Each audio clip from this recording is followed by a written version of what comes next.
Hey there, subscribe to my channel, and also press this bell icon so you never miss any new updates, cause whenever we upload new video you will get a notification on your phone. Part 1.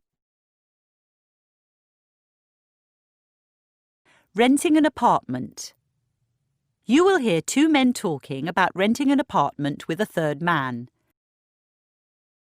Before you listen again, you have 30 seconds to read questions 1 to 6.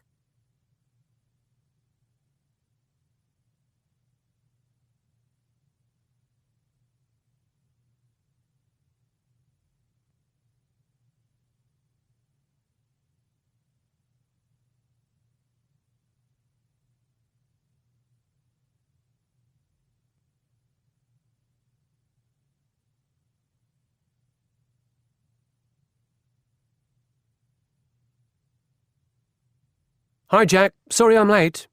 No problem, Peter. We're still waiting for Mike.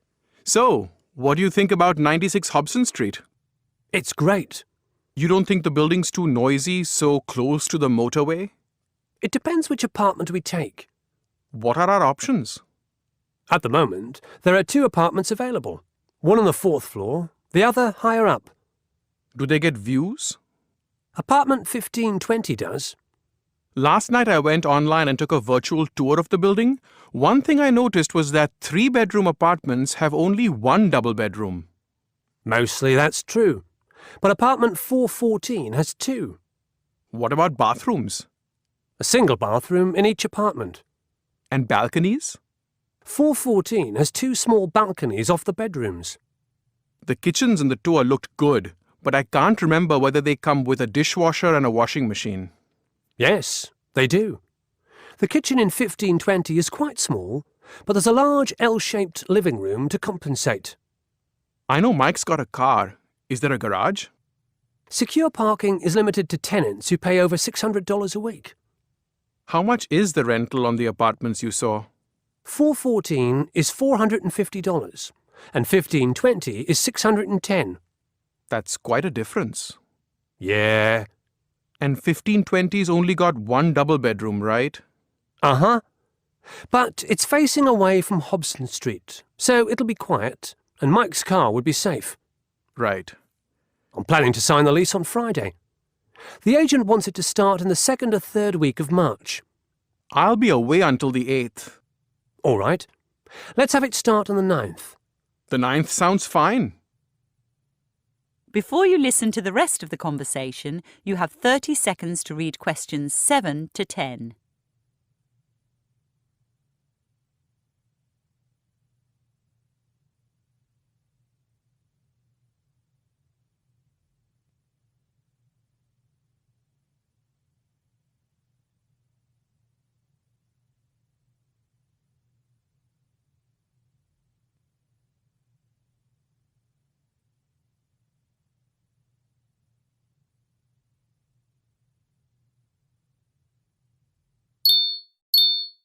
Looks like Mike won't be here for another 20 minutes.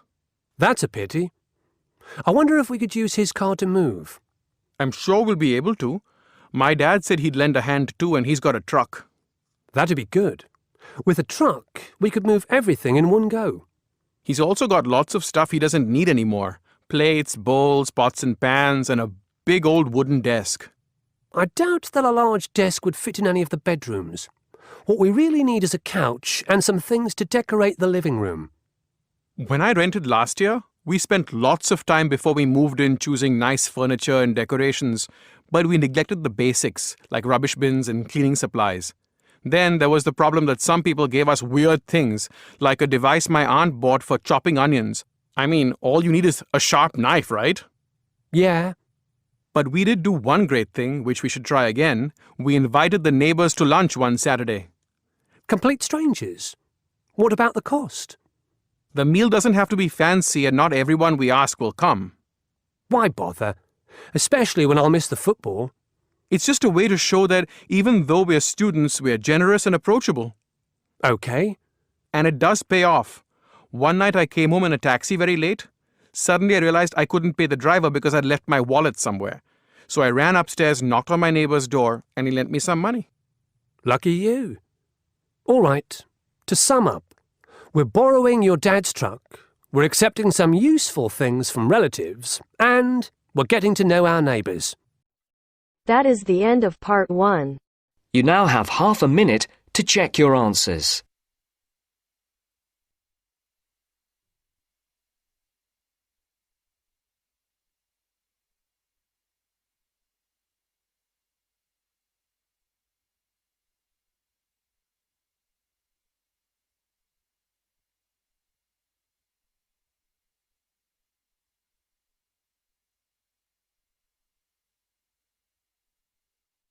Now turns to part 2. Part 2. Beekeeping for beginners. You will hear a man talking about beekeeping for beginners. Before you listen, you have 30 seconds to read questions 11 to 15.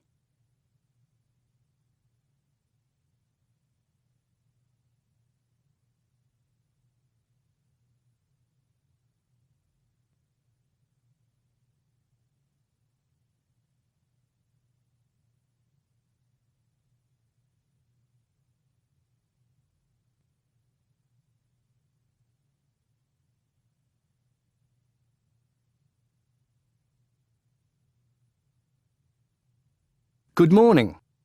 As you may be aware, all over the world, bees are under threat. For their survival, the goodwill and hard work of enthusiasts like you is vital. Today, I'll present some facts about bees and beekeeping. Then I'll show you a Langstroth hive, which is a type commonly used by beekeepers. Bees and bee products can be eaten, and beeswax used to make candles and cosmetics. And of course, bees pollinate plants, so are essential in agriculture. There are many kinds of bees, solitary and social. Social bees live in colonies in the wild and can be cultivated in hives. The word eusocial describes the organisation of bee society. It's spelt EU plus social. It means there's one single reproductively active female to several males. It also signals a division of labour and cooperative care of the young by non-breeding individuals. In addition to honeybees, there are eusocial ants, termites, and naked vole rats. Before humans cultivated honeybees, wild colonies were raided, and sadly, this continues today. In Spain, 8,000-year-old rock drawings depict such raids, while Egyptian tomb paintings from 4,500 years ago show domesticated bees. However, the ancient Egyptians did not understand bee society and killed most of their insects in the quest for honey. Hives with movable parts that ensure continual honey collection and the safety of the queen were designed just 170 years ago by the American Lorenzo Langstroth. It is only in the last 300 years that the functions of the different parts of a bee colony and of the 3 types of honeybees themselves have been understood. A queen honeybee is the largest and most important member of honeybee society. She lives far longer than the other bees, up to 3 years, and her pheromones control the colony. Drones, or male honeybees, make up around 10% of a colony and live for just 4 months. They mate with queens and forage, but do little else. Female worker honeybees, constituting 90% of a colony, have a mere 6-week lifespan, yet they are the busiest creatures, guarding, cleaning, nursing, fanning and foraging. The queen lays eggs after she has been inseminated by a drone while flying in the open air. She can lay up to 2,000 eggs at one time.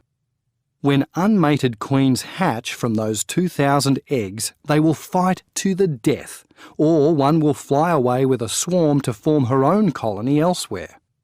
The beauty of a Langstroth hive is that a beekeeper can separate out the laying queen and easily kill egg cells containing potential queens. Before you listen to the rest of the conversation, you have 30 seconds to read questions 16 to 20.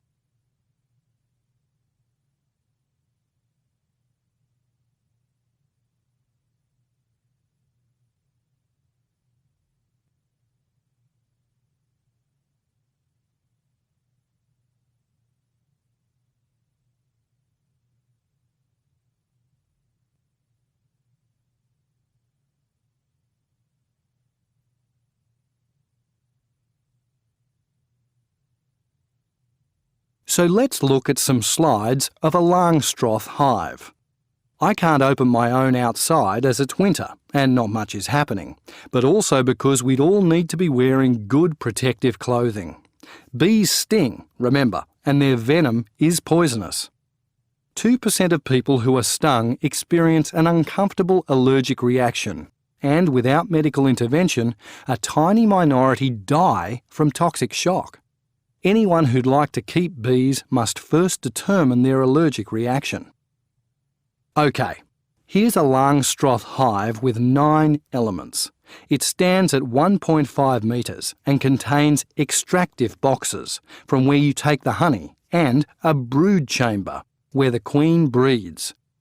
This hive's got 2 extractive boxes, but you can build it up to 5. The hive is wooden, with a cover and a stand at top and bottom. There's always a wooden lid, letter B on your diagram, and if keepers collect venom, there's a sheet of glass below the lid. The extractive boxes are shallow because they're frequently handled. They hold 30 kilos of honey each, and a beekeeper couldn't lift one if it were any deeper.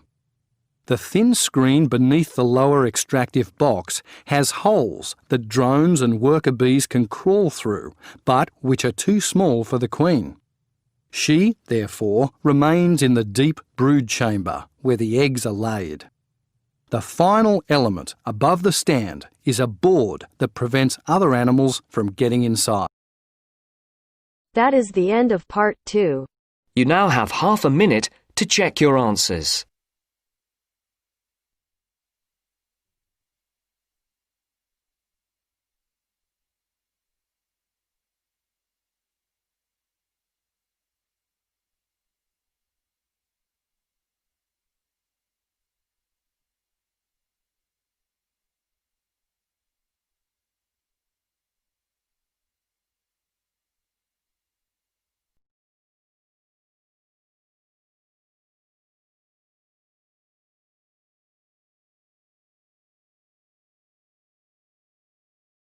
Now turns to part 3. Part 3. Research into essay writing. You will hear 2 postgraduate students talking to their professor about their research into academic essay writing. Before you listen, you have 30 seconds to read questions 21 to 26.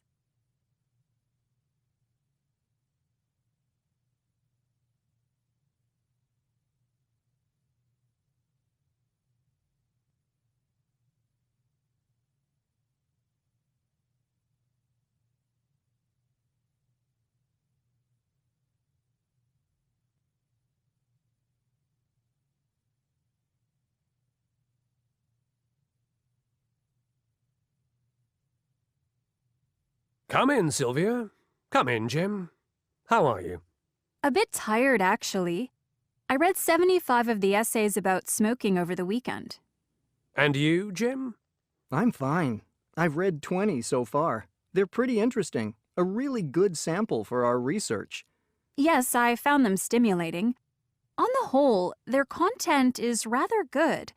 The students have done a fair bit of research. That's true. And they quote from reliable sources. The problems are more with style. Many of the ones I read seemed like oral presentations instead of academic essays. I'd agree with that. For a start, some of the vocabulary was inappropriate. Take this sentence from a conclusion. To get smokers to cut down or give up, there should be more ads on TV about the health problems, etc. Yes. Students forget that get and most phrasal verbs are spoken. Also, they need to steer clear of should and must. When a writer has a hypothesis to prove, he or she doesn't want to put the readers off with such strong language. A writer needs to use verbs like could or might instead. And avoiding adverbs like always and never is a must. After all, you never know when you'll be proven wrong. Absolutely. Over the years, many colleagues have challenged my academic papers. I see you've circled etc., Sylvia, on several essays. Etc. is okay in note-taking, but not in academic writing. Here's something else related to vocabulary. It's part of an argument about why people start smoking. At least, I think the student's written smoking. Maybe it's smocking? Go on. Men who avoid cigarettes may be assigned as nerds. This ideology makes them dare to join in smocking activities to let us know they're real men. That is interesting. I mean, there's an attempt at sophistication with assigned and ideology, but they're both used incorrectly. And nerd and real men are slang. Going back to the word smocking, I read 5 essays out of 75 in which students wrote about smocking. I must say it made me chuckle. What it does reveal is the danger of spell checkers. They can't alert a writer to words that really do exist. What exactly is smocking? Here's a dictionary definition.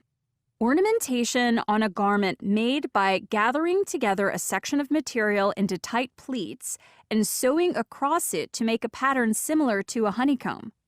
It sounds old-fashioned to me. Yes, I had it on a dress when I was a girl. Whatever was it doing in an essay on smoking? Before you listen to the rest of the conversation, you have 30 seconds to read questions 27 to 30.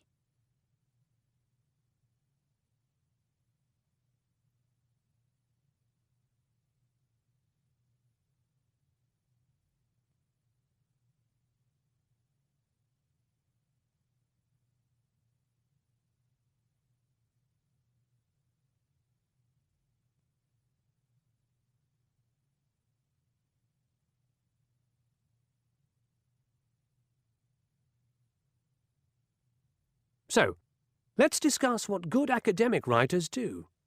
How do they avoid the embarrassment of writing about smocking? Simple. They check their work. They write second and third drafts. In redrafting, they also reduce redundancy. Redundancy is a major issue. Listen to this. Secondhand smoke not only affects smokers, but also people around them, even loved ones, like wives and children, and it can lead to illness. What would you have written? Secondhand smoke can lead to illness. 6 words instead of 24. Good writers also avoid personal pronouns like I or me. After all, they're trying to construct universal arguments, not just give their opinions. And they put in or take out any capitals, commas, hyphens, or apostrophes where needed. Some of the essays I read certainly needed more paragraphs. They were hard for me to follow. Indeed. An essay is not just about showing what the writer knows. It's about giving the reader an enjoyable experience. So, when do you two think you'll be ready to start the theoretical part of your research? I'm not sure. I'll see you next week about that. I've already started, but I've got so much to read.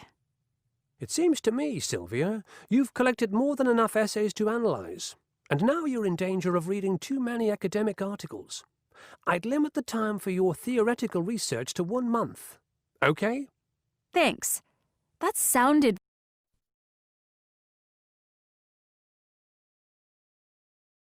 That is the end of part 3. You now have half a minute to check your answers.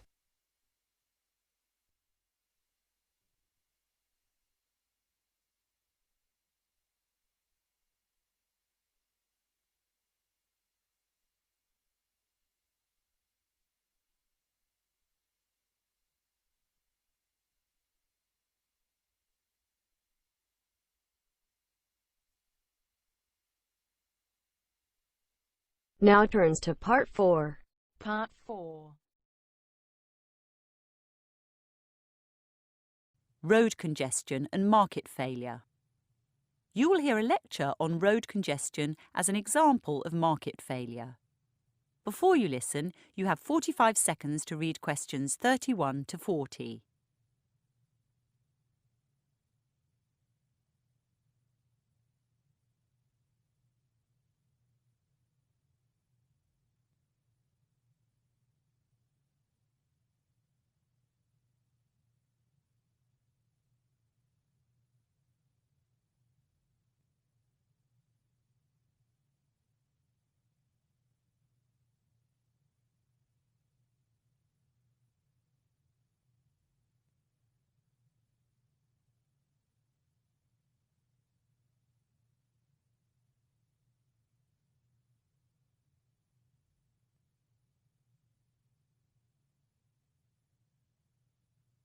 Sorry I'm late.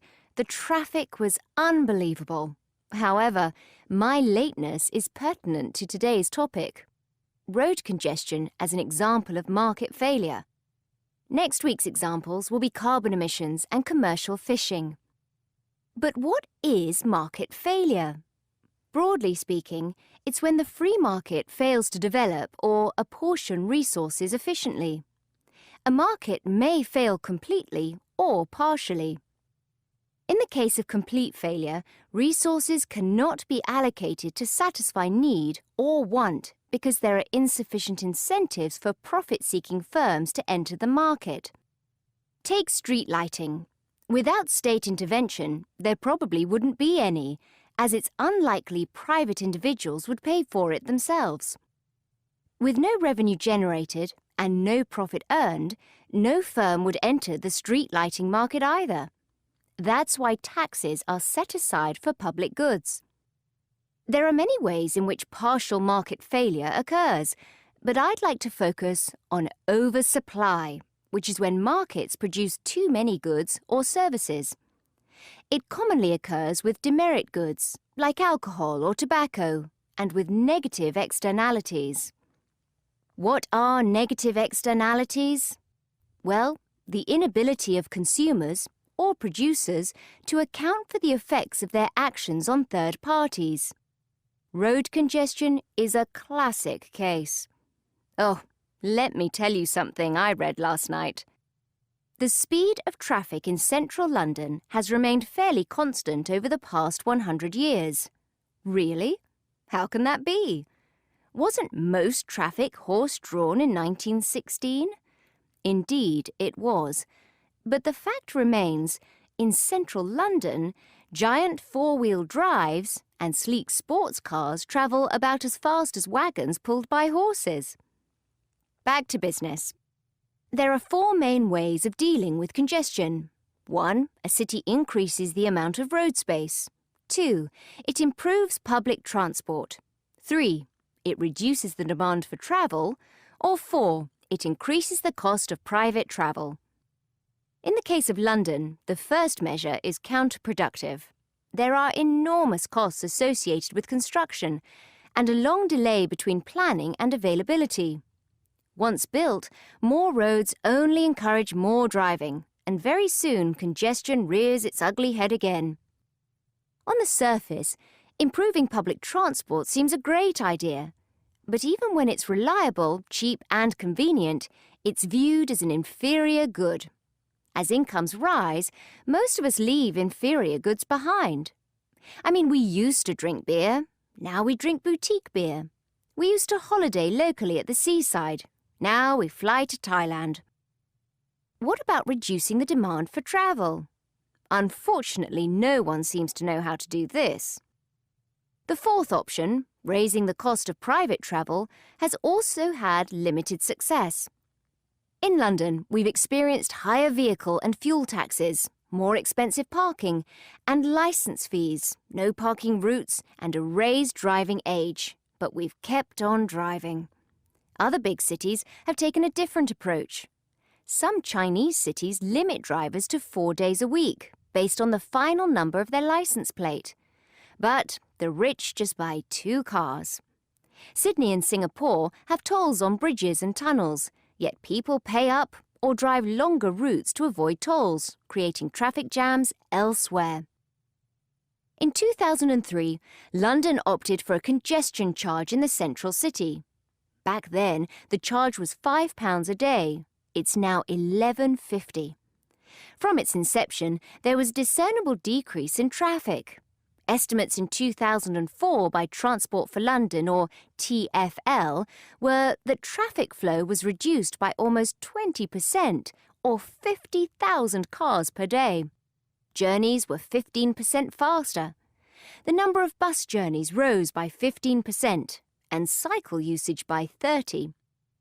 TfL stated that road traffic reduced a further 10% between 2011 and 14.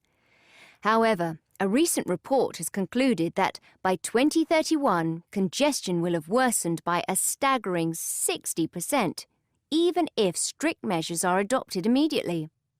It seems as though the cycle is similar to building more roads. A sharp initial improvement, a slower improvement over time, followed by stasis and decline. So, to conclude, part of the reason for road congestion is an unquantifiable negative externality, exemplary of partial market failure. The free market is incapable of allocating resources efficiently. No matter what authorities do, people continue to drive. On some level, we all know congestion leads to more noise, pollution, accidents, and slower travel times. But cars are cheap, and their outlay is fixed. Principally, we drive because we don't consider our actions in relation to anyone else's. And even if we did, I'm not sure most people would care. That is the end of part 4. You now have half a minute to check your answers.